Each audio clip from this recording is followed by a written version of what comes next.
Señor, gracias por el día de hoy, porque nos permites en tu misericordia acercarnos hasta tu trono, y venimos así, Señor, necesitados de tu dirección y de tu palabra y de tu espíritu. Señor, en este tiempo, háblanos. Tú conoces nuestras circunstancias, tú conoces nuestra realidad, y queremos escuchar, estar atentos a tu voz, Señor. Aparta toda distracción, que sea para tu gloria este tiempo. En el nombre de Jesucristo, nuestro Salvador.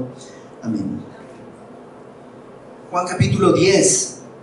Estamos terminando esta sección en el Evangelio de Juan. El Evangelio de Juan, durante toda esta primera, hay una primera parte que es como la introducción, en la que Juan nos presenta al Señor Jesucristo. Luego hay una segunda parte en la que nos presenta el testimonio de las obras del Señor, y a la vez nos va presentando la oposición. Todos aquellos que no quieren oírle, que no quieren recibirle, que no quieren seguirle, que han estado tratando de estorbar su caminar, y en más de una ocasión han intentado matarlo, han intentado tomarlo, pero el Señor pues sabe que no es su tiempo, y va a ser en el tiempo del Señor Jesús cuando sea entregado y muera para pagar el precio de cada uno de nuestros pecados. Y esa sección va a terminar en el capítulo 10. Terminando el capítulo 10, vamos a entrar a una nueva sección que ya da pie a la última parte de la vida de nuestro Señor Jesús. De hecho, el capítulo 10, versículo 22, que es donde tenemos que comenzar, si bien no está cronológicamente seguido de lo anterior, ¿te acuerdas que estuvimos viendo cómo Jesús, después de la fiesta de los tabernáculos, ha dado algunos discursos al día siguiente y todo esto? Bueno, lo que vamos a ver sucede unos meses después. Pero Juan, cuando está escribiendo esto, no ha cambiado de tema. Y te vas a dar cuenta que es una especie de resumen de todo lo anterior. Todo lo que hemos visto antes lo va a repetir, pero una vez más, como hace Juan, lo presenta, pero a la vez nos presenta una imagen para que sea más fácil de comprender todo lo que el Señor Jesús ha dicho. Versículo 22 del capítulo 10 dice: celebrábase en Jerusalén la fiesta de la dedicación. Era invierno. La fiesta de la dedicación, o fiesta de las luces, es una fiesta que se da más o menos en diciembre. Ustedes saben que el calendario judío no se cuadra con el calendario romano que nosotros tenemos, pero está hacia fin de año, por eso dice que era invierno. Aunque la frase era invierno, también puede entenderse como hacía mal tiempo. Entonces probablemente son las dos cosas: era invierno y además hacía mal tiempo, y por eso dice que el Señor Jesús andaba en el templo por el pórtico de Salomón. El pórtico de Salomón eran una serie de columnas con una especie de techo, y se creía que era lo único que había sobrevivido del primer templo. No sé si tú conoces algo de la historia, pero Salomón edificó un templo muy grande, muy lujoso, muy hermoso, pero fue destruido por la invasión de los babilónicos. Y ese templo destruido, según algunos, había sido casi todo destruido y quedaba solamente el pórtico de Salomón, y por eso se llamaba el pórtico de Salomón, porque era lo único que quedaba de ese templo. Y entonces era un lugar que estaba al resguardo de la lluvia, de los vientos, y probablemente por eso estaba, por el mal tiempo, ahí estaba el Señor Jesús. Ahora nos da otra referencia, nos dice que era la fiesta de la dedicación. Y no quiero ponerme a dar una clase de historia o algo así, porque pues tampoco podría, pero sí necesitamos comprender un poquito qué es esto. La fiesta de la dedicación era una fiesta que no está establecida por la palabra. Es decir, la Pascua, por ejemplo, está establecida por Dios. Dios en la ley dice: celebrarás la Pascua el 14 de Nisan, y lo harás así. La fiesta de los panes sin levadura está establecida por la ley. La fiesta de los tabernáculos está establecida por la ley. Y así, varias fiestas son establecidas por la ley. Pero esta fiesta no. Esta fiesta no era una fiesta establecida por la ley, sino que era una fiesta, permíteme decirlo así, bastante reciente. Esta fiesta, la fiesta de la dedicación, también se llamaba la fiesta de las luces, porque era común encender antorchas en toda la ciudad y dentro de las casas mantenerlas iluminadas. También se conoce esta fiesta como, a lo mejor esto te va a sonar mucho más conocido, Hanukkah. Hanukkah es la misma fiesta, la fiesta de las luces, la fiesta de la dedicación, o Hanukkah es la misma fiesta, y hasta el día de hoy se celebra en la población judía. Y está en invierno, muy cerca de Navidad. De hecho, este año me parece que Hanukkah cae el 22 de diciembre. Y lo que hacen es una fiesta que dura 8 días, y cada día se enciende en una lámpara que tiene 8 brazos, cada día se enciende una vela, y así van encendiendo hasta el 8º día en que todas están encendidas. ¿Y cómo surgió esta fiesta? Bueno, a ver si lo puedo hacer breve, pero los judíos habían sido conquistados por Babilonia. Cuando el imperio babilónico cae, conquistado por el imperio persa, el rey persa Ciro dice: los judíos pueden regresar a su tierra y reedificar su templo. Esto lo leemos en el libro de Esdras. Entonces regresan, reedifican el templo, y durante el tiempo del reinado persa las cosas van más o menos normal. Esdras y Nehemías puedes leer y te cuentan un poco, Esdras, Nehemías y Esther, te cuentan un poco lo de la historia de ese tiempo. Pero en la historia más adelante, el imperio persa cae conquistado por el imperio griego. Los griegos, de manos de Alejandro Magno,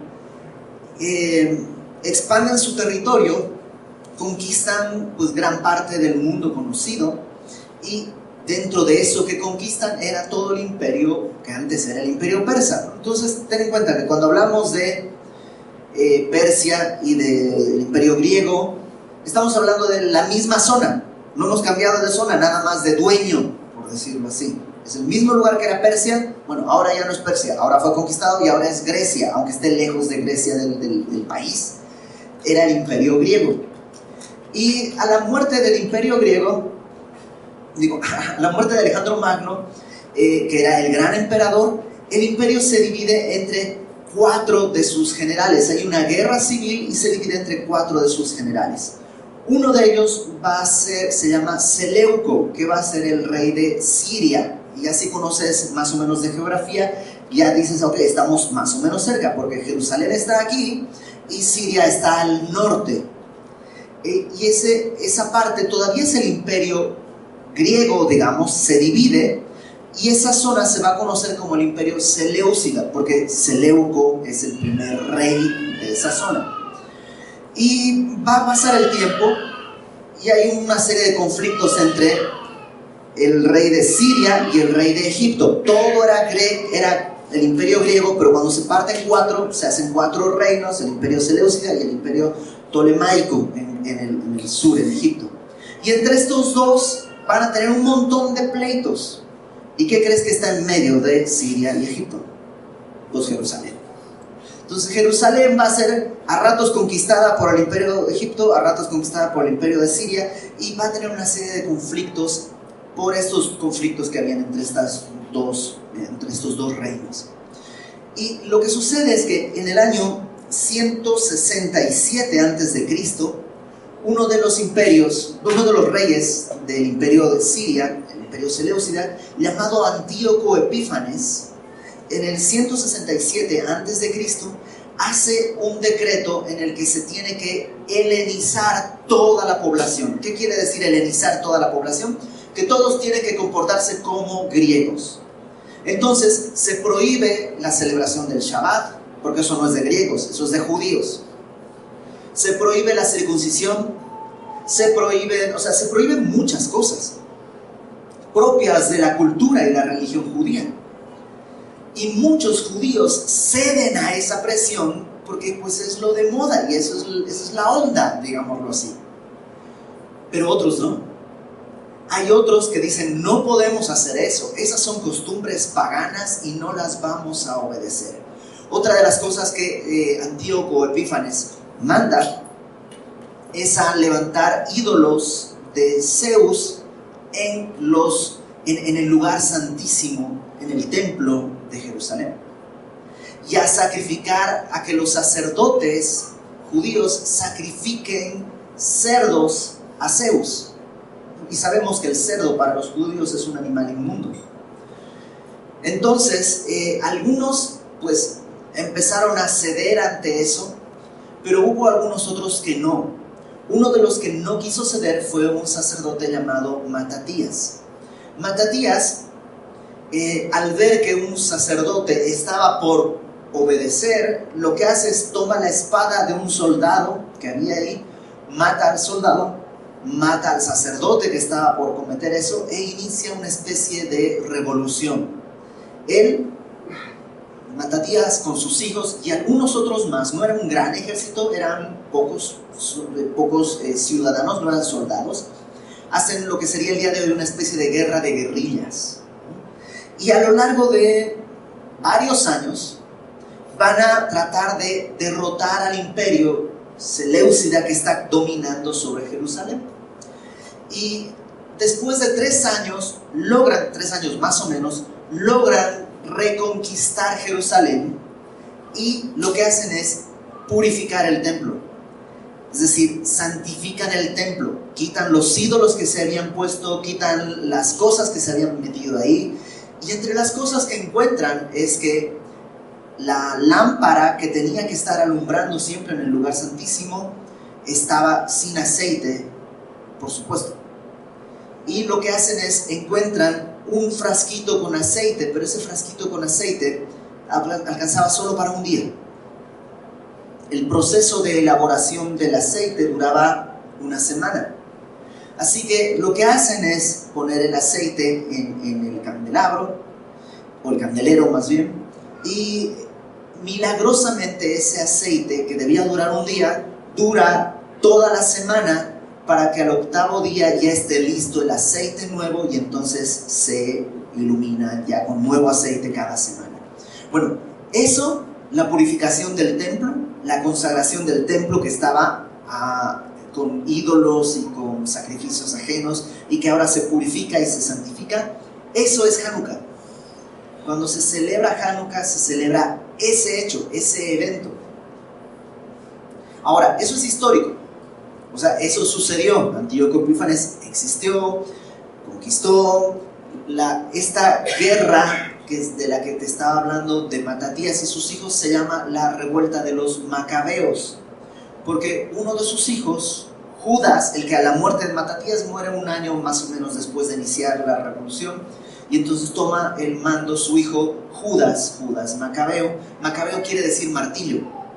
Entonces era el apodo que le decían a Judas, porque aparentemente era muy diestro en estas artes de la guerra. Bueno, esta es la revuelta de los Macabeos. Todo esto nos lo cuenta Josefo en Antigüedades, en el libro de Antigüedades, y está también narrado en el libro de Primera de Macabeos, que está en algunas Biblias católicas.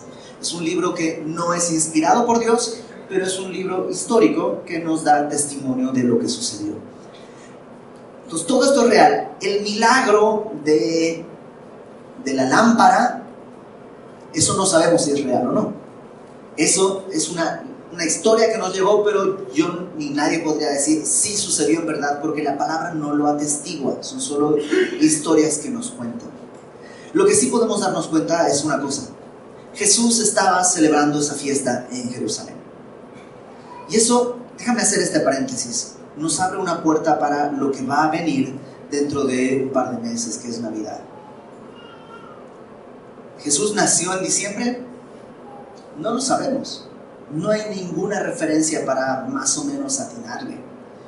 Algunos piensan que nació en septiembre. O sea, es pura especulación. ¿Por qué entonces los cristianos celebramos Navidad si no es una fecha que en la Biblia dice? Porque no celebramos una fecha. Celebramos un evento, que Cristo nació en esta tierra para venir a pagar por nuestros pecados. Y creo que el Señor Jesús nos da esa marca porque Él está en Jerusalén celebrando una fiesta que no era bíblica.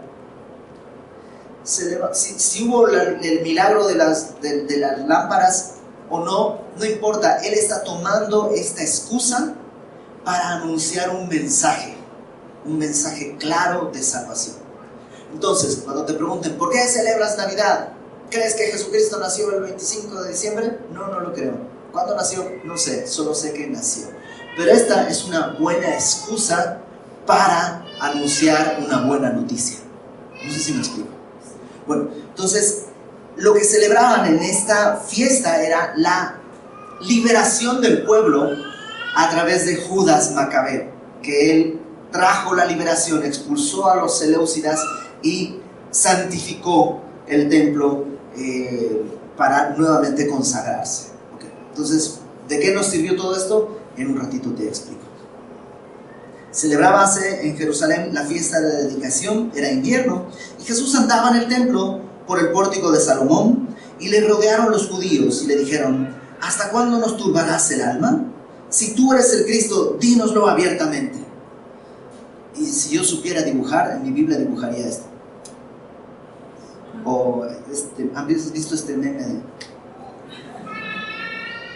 Número 1. Él estaba andando por el templo, no estaba enseñando, no estaba haciendo ninguna, estaba andando por el templo y lo rodean. Y le dicen: ¿hasta cuándo nos turbarás el alma? ¿Por qué nos agitas? ¿Por qué nos tienes así? Si eres el Cristo, dínoslo abiertamente. Y yo pregunto, ¿no lo ha dicho abiertamente? O sea, no ha dicho... Y se apunté una lista de versículos aquí, déjame decirlos rápidamente. Yo soy el único camino por el cual ir al cielo, Juan 3:13 y Juan 6:38. El que cree en mí tiene vida eterna, Juan 3:15. Soy el unigénito Hijo de Dios, Juan 5:19. Yo voy a juzgar a toda la humanidad, Juan 5:19. El que me honra a mí, honra al Padre que me envió. El que no me honra a mí, no honra al Padre que me envió. Juan 5:19. Las Escrituras hablan de mí. Juan 5:39. Soy la revelación perfecta de Dios. Juan 7:28. Siempre agrado a Dios. Juan 8:29. Juan 8:46. Soy el único enviado de Dios. Juan 8:42. Antes de que Abraham fuese, yo soy. Ese yo soy era el nombre de Dios. Juan 8:58. Soy el Hijo del Hombre, que se profetizó en Daniel, Juan 9:37. Voy a levantarme de la muerte, Juan 10, lo veremos más adelante. Soy el pan de vida, Juan 6:48. Soy la luz del mundo, Juan 8:12. Yo soy la puerta, Juan 10:9. Soy el buen pastor, Juan 10:11. O sea, ¿qué más claro quieren oírlo? Si bien es cierto que nunca dijo yo soy Dios, vamos a ver que para ellos era perfectamente claro lo que estaban diciendo. No había necesidad de interpretación para ellos. Tal vez para nosotros, porque somos de otra cultura, hubiéramos podido argumentar, pero no lo dijo con claridad. Aquellos lo entendieron con toda claridad. Entonces le dicen: ¿hasta cuándo nos vas a turbar? Lo cual nos muestra otra cosa. ¿Cuánta gente le echa la culpa a Dios de su propia falta de fe? A ver, si Dios existe, ¿por qué no se aparece? Mira, si Dios hace esto, yo voy a creer. Ya Dios hizo todo lo que tenía que hacer, con toda claridad. No le atribuyamos a Dios nuestra propia falta de fe. Esa es la actitud de estos hombres. Dice, versículo 25. Jesús le respondió: os lo he dicho y no creéis. O sea, su duda es falta de fe, no falta de evidencia, no falta de información, sino falta de fe. Os lo he dicho y no creéis. Y las obras que yo hago en nombre de mi Padre, ellas dan testimonio de mí. Y les dan dos cosas: mis palabras y mis hechos. Lo cual me mueve a pensar esto. Cuando tú y yo decimos que somos cristianos, tenemos como apoyo esas dos cosas.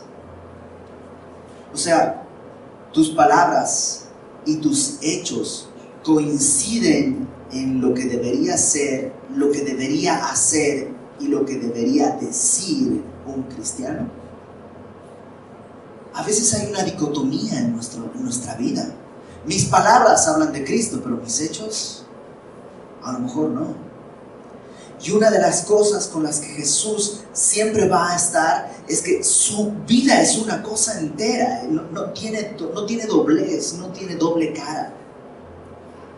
En Hechos capítulo 1, Lucas nos dice que en los evangelios está narrado lo que Jesús comenzó a hacer y a enseñar. Y una vez más, son estas dos cosas, lo que hace y lo que habla.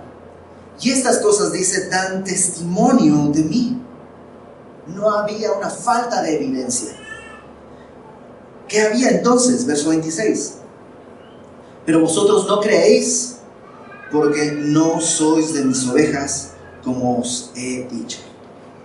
Ellos no son las ovejas. ¿Te acuerdas cómo les digo que son? Son los ladrones, son los salteadores, son los que vienen a robar, matar y destruir. No son sus ovejas. ¿Por qué? Porque para ser oveja habría que ser humilde.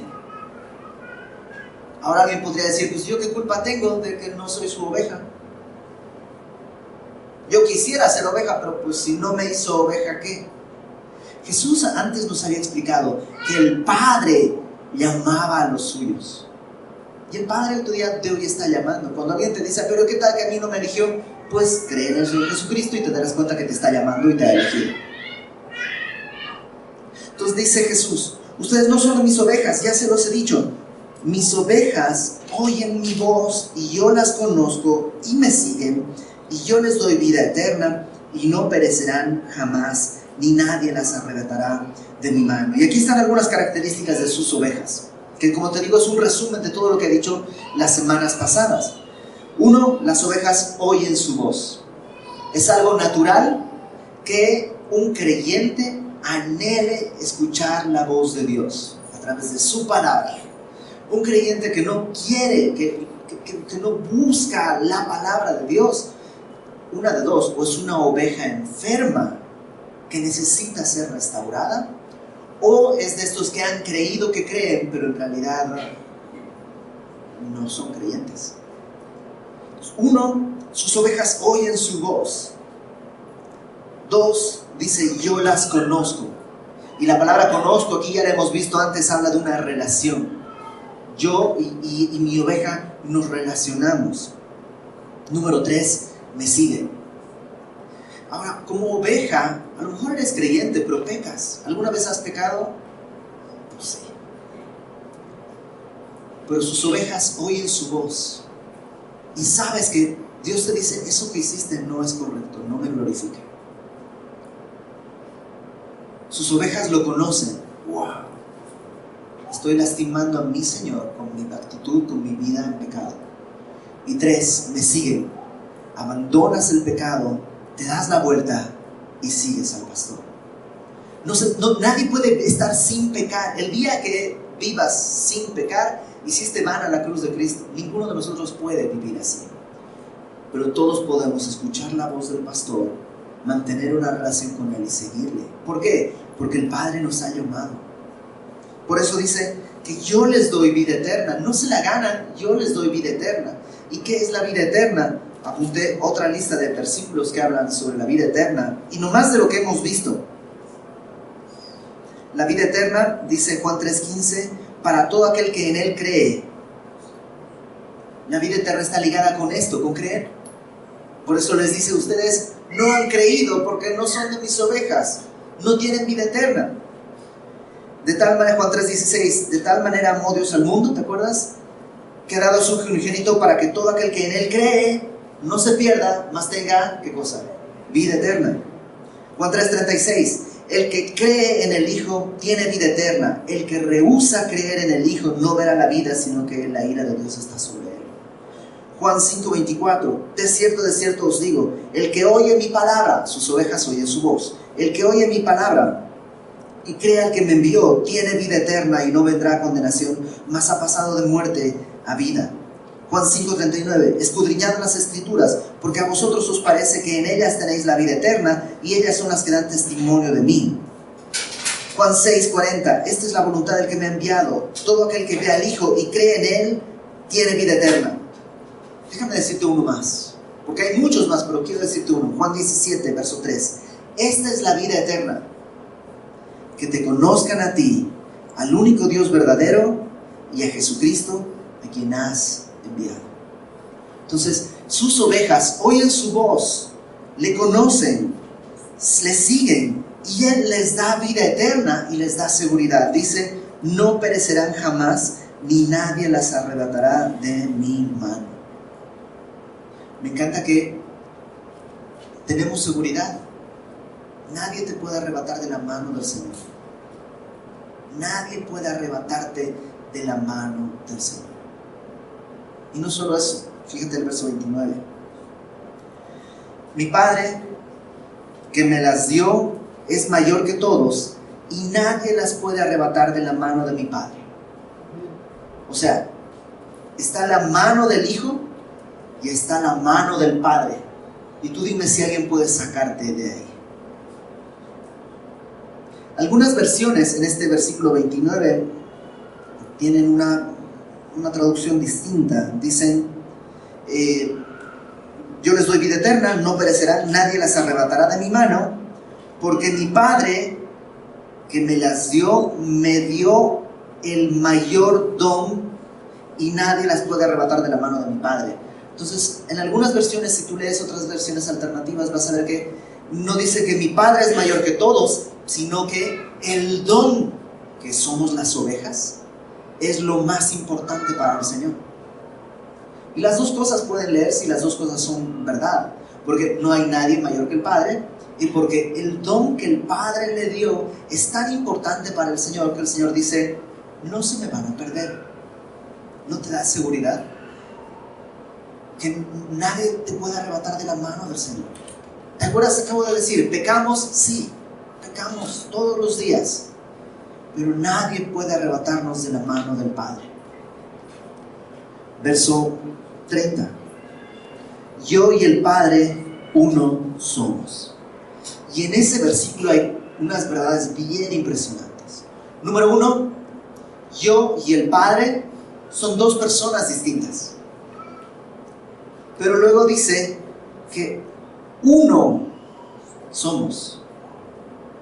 Por lo cual que es, o sea, sí son dos personas distintas, pero no dice yo y el Padre uno soy.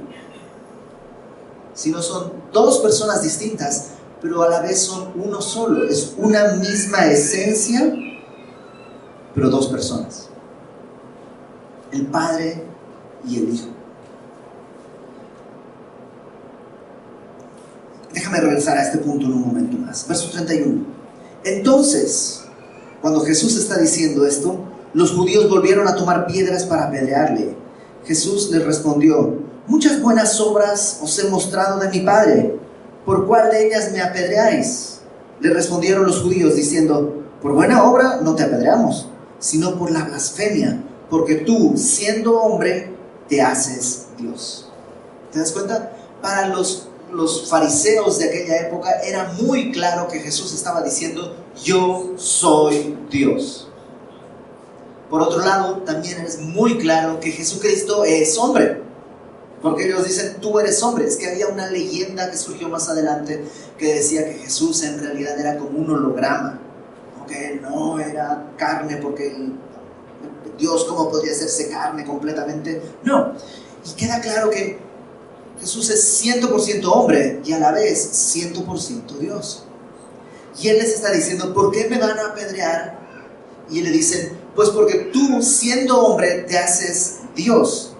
Jesús les respondió, uno de los versículos más polémicos que hay.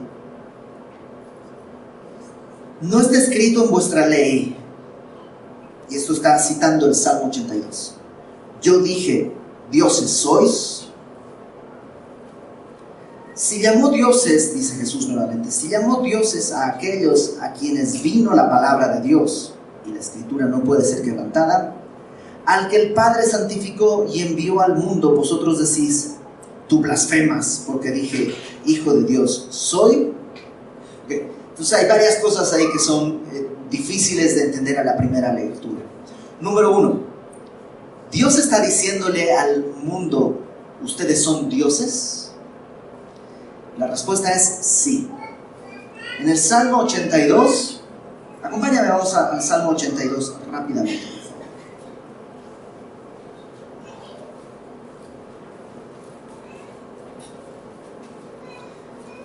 Ahora, antes de que empieces a peinar y a decir, ahora somos dioses. Hombre, espera a leer el contexto, porque no es un acto de elogio que Dios está diciendo, sino todo lo contrario. Salmo 82, déjame leerlo es muy cortito, déjame leerlo desde el principio. En el versículo 6 está lo que el Señor Jesús está citando. Dios está en la reunión de los dioses, está en medio de los dioses, juzga. ¿Quién juzga? Dios, con D mayúscula. Está en medio de los dioses, pero el que juzga es Dios con D mayúscula. ¿Hasta cuándo juzgaréis injustamente y aceptaréis las personas de los impíos? Defended al débil y al huérfano, haced justicia al afligido y al menesteroso, librad al afligido y al necesitado, libradlo de la mano de los impíos. Y él mismo como que reflexiona. No saben, no entienden, andan en tinieblas, tiemblan todos los cimientos de la tierra. Yo dije, vosotros sois dioses, todos vosotros hijos del Altísimo, pero como hombres moriréis, y como cualquiera de los príncipes caeréis. ¿Qué es lo que está diciendo? Es como que Dios se pusiera en medio del liderazgo de Israel. Este es el salmo escrito en ese tiempo. Dios se pusiera en medio del liderazgo de Israel y les dijera a ellos, ustedes, los líderes de Israel, son dioses, se supone. ¿Por qué? Porque ellos tenían que juzgar en nombre de Dios. La palabra que se utiliza ahí es dioses. Es Elohim, es la misma palabra que se utiliza todo el tiempo para referirse a Dios. Pero hay un detalle importante. En la Biblia es un error muy común entre los predicadores, muy común, que es tratar las palabras como si fueran un tratado jurídico. En leyes, si tú dices robó en vez de decir, estafó, ya por ese detallito puede salir libre, porque se comprobó que lo que él hizo no fue un robo, sino una estafa, porque el robo en su definición tiene estas cosas y estafa estas otras. Entonces, por un detallito de una palabra, un juicio se puede caer, ¿sí o no? Pero la palabra no es un tratado legal, está escrita en un lenguaje humano, y en el lenguaje humano las palabras son muy plásticas. El día de hoy podríamos decir Dios y hacer referencia al Dios creador de todas las cosas. Podríamos decir, en un contexto común, no quiero que te espantes ni nada, pero en un contexto común, podríamos decir, no, Messi es un Dios. Y no estás diciendo que tiene poderes o divinidad, sino simplemente que juega muy bien, ¿no? O incluso podrías decir, por Dios, que básicamente quiere decir chale, ¿no? Pero, la misma palabra en distintos contextos quiere decir algo distinto. Y la palabra Elohim en la Biblia se traduce generalmente Dios, pero no solamente Dios. A veces se traduce como juez o jueces. A veces se traduce como ángeles, incluso en nuestra Biblia. Entonces, ¿a qué está haciendo referencia? Dios está parándose en medio de los jueces, aquellos que le representan delante del pueblo, y los recrimina. Ustedes deberían estar haciendo lo correcto. ¿No son mis representantes? Pero en vez de eso están actuando completamente en corrupción. Por eso, aunque son como Dios representantes, van a morir como hombres. Es decir, como si nunca hubieran tenido este cargo. Esta idea no es tan poco común. También Dios le dice, ¿te acuerdas cuando Dios está por pura gracia discutiendo con Moisés? Porque Dios no tendría que discutir, pero pues somos tan necios que a veces Dios se rebaja y discute con nosotros, que le dice a Moisés, tú liberarás a mi pueblo. Y Moisés le dice, híjole Señor, tengo un compromiso, no creo que sea posible. Tú lo harás. Soy torpe de lengua.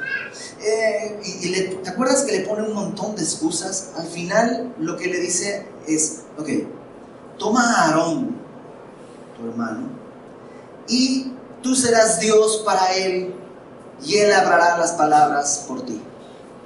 ¿Le está dando un poder divino o algo así? No, simplemente le está delegando esta responsabilidad de representación. Entonces, ese es el contexto del Salmo 82. Ustedes son dioses, no están cumpliendo con su tarea y están reprobados. Y el que juzga es el Dios verdadero. ¿Okay?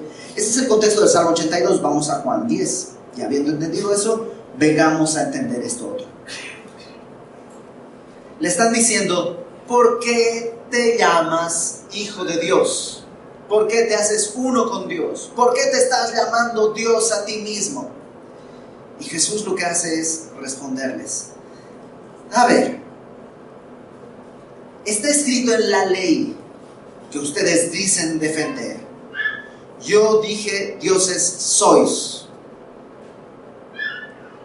Es como si les dijera, ¿se espantan de lo que yo digo? Entonces deberían arrancar ese salmo. Porque ahí dice Dios a los hombres, a los jueces, ustedes son dioses. Si se espantan, arranquen ese salmo. Pero no se queda solo ahí, sino además saca una ilustración muy clara. Si llamó el Señor, Dios, Jehová, si llamó dioses a aquellos a quienes vino la palabra de Dios, porque ellos tenían que juzgar según la palabra de Dios, no lo hacían y por eso está demandándoles esa responsabilidad, y la escritura no puede ser quebrantada, o sea, esto es cierto. Al que el Padre santificó y envió al mundo, ustedes le dicen, blasfemas, porque dije, hijo de Dios soy. Y este es el contraste que está poniendo.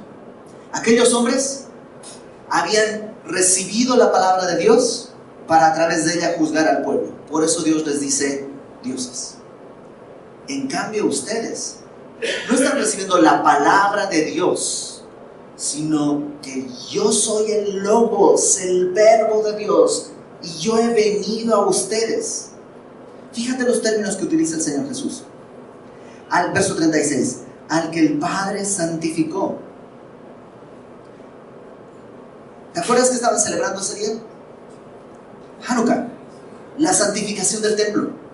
Y ellos decían, hay que celebrar el templo. Y dice, Dios me ha santificado a mí. Yo soy el apartado, el único, el nadie como yo. Y dice número 2, enviado al mundo. Y si digo soy hijo de Dios, ustedes se sacan de onda. No sé si te queda claro. Lo que está diciéndoles es su saque de onda, no sé cómo decirlo, su angustia por esto es inexplicable, porque reciben la ley, pero no me reciben a mí, que soy la palabra de Dios encarnada, el verbo encarnado. Y les dice el verso 37, si no hago las obras de mi Padre, no me creáis. O sea, en verdad, si no es cierta mi vida, si no es real, si no es genuina, no me crean. Pero si las hago, aunque no me creáis a mí, creed a las obras, para que conozcáis, misma palabra que hemos visto otras veces, ginosco, la relación entre uno y el otro. ¿Te acuerdas? Esta palabra le hemos dicho que se utiliza también cuando se habla de la relación íntima de un hombre y una mujer en el matrimonio. Cuando dice que José no conoció a María hasta que hubo nacido el Señor Jesús. Habla de esta intimidad. Es esa misma palabra que dice que aunque no me creáis a mí, creed las obras para que conozcáis y creáis que el Padre está en mí y yo en el Padre. Y Jesús está rogándoles, crean. Si no me creen, no tienen vida eterna y están muertos. Procuraron otra vez prenderle, pero él se escapó de sus manos. Y es la última vez que va a estar ahí en Jerusalén hasta, esto es más o menos diciembre, marzo, abril del siguiente año. Va a regresar Jesús, pero va a regresar ya a la última semana a morir y a entregar por nosotros su vida. Lo que hizo fue salir de Jerusalén y se fue de nuevo al otro lado del Jordán, al lugar donde primero había estado bautizando Juan, y se quedó allí. Y los religiosos de Jerusalén perdieron la oportunidad de escuchar las palabras de Cristo. Mis ovejas oyen mi voz, les dijo, y les cerraron los oídos. hasta que se fue. Pero estando allí, al otro lado del Jordán, muchos venían a él y decían: Juan a la verdad ninguna señal hizo, pero todo lo que Juan dijo de este era verdad. Y muchos creyeron en él allí. Y esta última parte me da una paz en todos los sentidos. Porque Juan el Bautista dice: ni una señal hizo.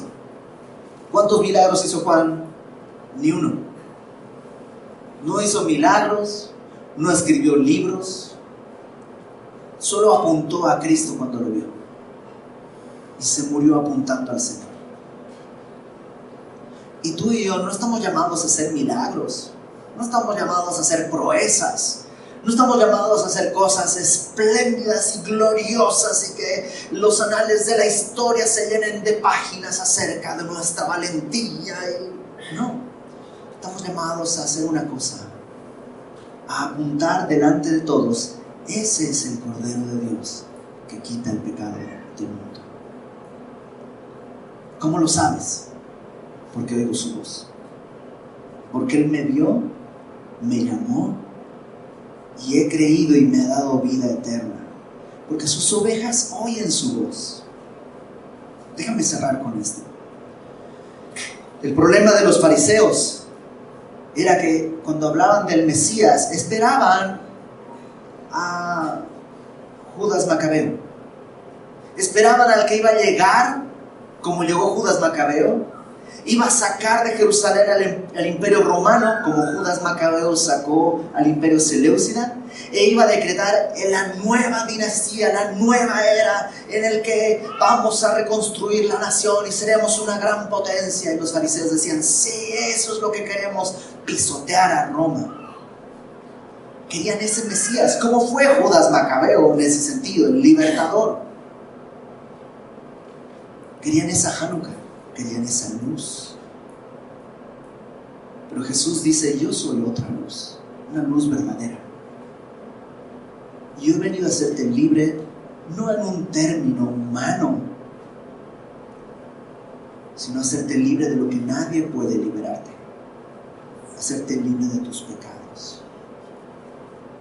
Yo no he venido a hacer una revolución en la cual tengas que dar tu vida por el bien de la nación, pero sí he venido a decir que si tú pierdes tu vida por causa del Evangelio, la ganarás para la vida eterna.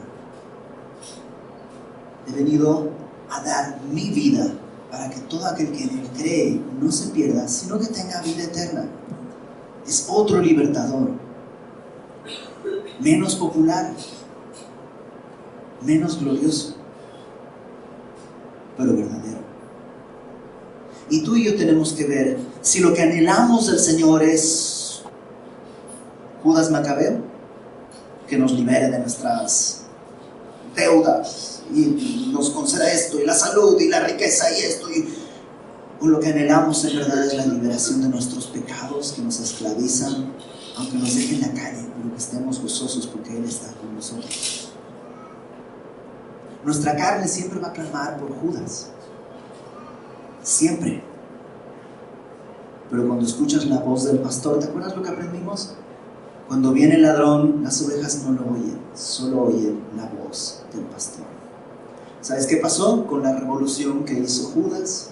Más adelante, sus hijos lograron instaurar el reino. Fue una guerra de unos 7 años más o menos. Se instauró el reino, lo que se llama como la dinastía Hasmonea, los Hasmoneos.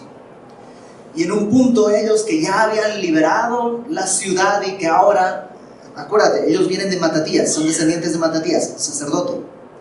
Ya liberaron todo, ahora la ciudad está libre y lo que hace uno de sus descendientes, el nieto Simón, es decir, soy el rey.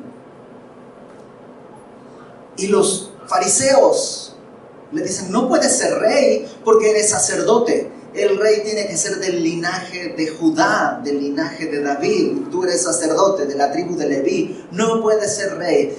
Pero ellos armaron toda una serie de cosas y se montaron en el trono y fueron reyes ilegítimos.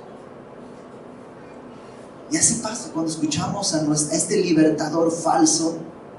termina montándose como rey sobre todas las áreas de nuestra vida y se corrompe todo. ¿Sabes quién es el rey que venía de toda esta corriente? Herodes, el que va a mandar a matar a todos los niños cuando se entera que ha nacido el Mesías. Entonces, este libertador no trae libertad. Jesucristo, ese sí, Él puede darnos esta libertad que tú y yo necesitamos. Porque no podemos librarnos. ¿Necesitamos luz? Sí. Pero no la de la liberación de Hanukkah, sino la luz del mundo que es nuestro Señor Jesús.